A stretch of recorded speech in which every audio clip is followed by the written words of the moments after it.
me tell you something. The issue yokuba delivered is very, very important. Ngoba njengoba sila abanye bebekhonza emasontweni athi abanye bebeyizayona abanye babuya lapha kwalikhanyana bebefaka inkanyezi la bephuza indayela. Fanele ukuphalaza wonke lowo moya mawufika la. Ngoba kuzokwenza ukuprofeti and saprofeta ngaloya moya waze yiyona. We need the Holy Spirit here. You must be delivered from the spirit of your past life. And be delivered completely. Even from the spirit of pride. Kuyenzeka ukuthi umuntu acabanga ukuthi Jehova uphethe lapha emsebenzini bese ufuna ukuzosiphatha nala. Thanda manthanda. La asiphathwa ngeprofession siphathwa ngogcobo. Anointing esiphathana ngawo la siphathana anointing ngoba siya specialize ngezinto umoya oyingcwele asinikeze zona abathi amen abantu abezwayo yendlu kaJehova phela le. This is the house of the living God and the head is Christ Jesus and we are the members of the body of Christ. No matter lapayana ngiphethe kwamasipala ngimanager mangilange ngumntwana akho manager la isontweni amen amen asina principal la hey asina mayor la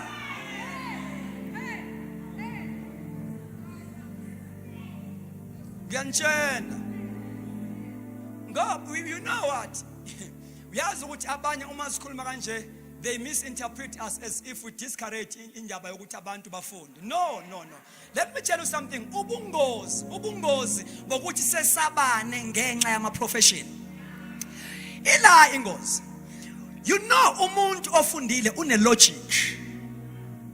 Uyareasona.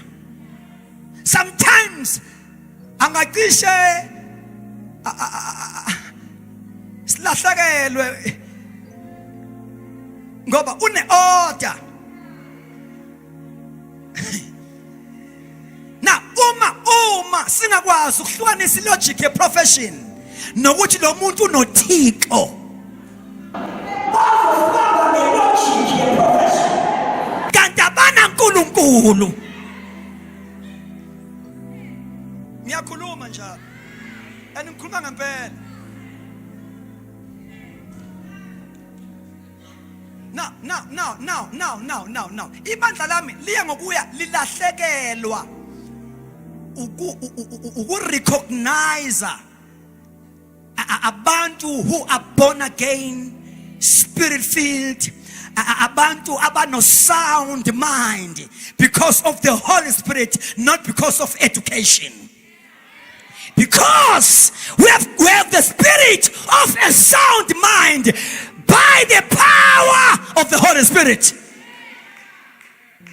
Ngoba umoya ongcwele neBhayibheli bayakwazi ukumequipha umuntu abalance to be a worker in the house of God.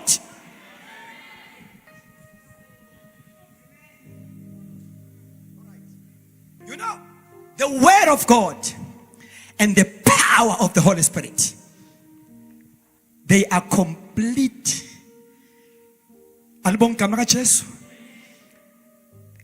Banele ukuthi baku equipe ufite to become a servant in the house of God.